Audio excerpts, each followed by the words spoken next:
Bantu banjye ndabashuje nanone, reka twongere turebe umuntu. Abantu baribaza ngo ese imibonano mpuza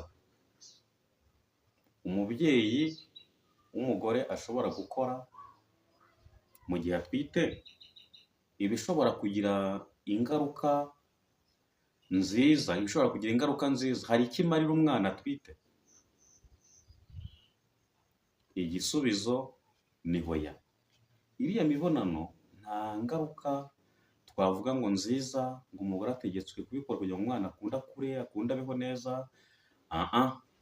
Biriya baba bakora biramutse bikozwe, twaba ari ukwishimisha hagati y'ababyeyi kwabo, mu buryo bwo kumara stress, mu buryo bwo kugira ngo bakomeze bongere urukundo hagati yabo, ariko ntacyo bifasha ku mwana mu mikurire yiwe, kuko byaba ibice biba byaramaze kujyaho,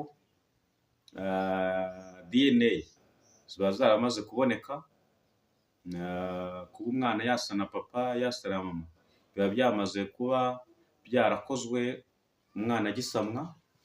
Ntabwo rero kubikora, benshi baribeshya ngo kubikora ngo inshuro nyinshi umuntu atwite ngo nibwo ngo uri gushyiraho ibice by'umubiri, ngo nibwo ngo umwana amererwa neza, ngo nibwo umwana azasa asa na papa, ngo izo ni rumors, ibyo ni ibinyoma, kubera ko iyo umwana yamaze gusamwa, burya umusemburo ndangasano DNA waturutse kuri mama cyangwa waturutse kuri papa uba ushobora kugena uwo umwana azaza asa nawe.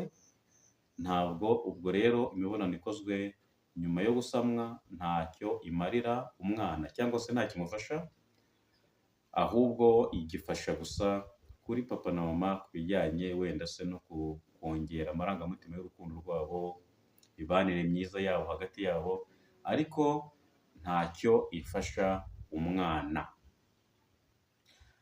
Ntugende rero utakoze flow, nk'uko nababwiye nzagenda mbigisha psychology, nk'uko nababwiye ko psychology is science which deal with human behavior and mental process, imyitwarire y'umuntu n'imitekerereze ye ya buri munsi, uhereye asamwa kugera ashaje.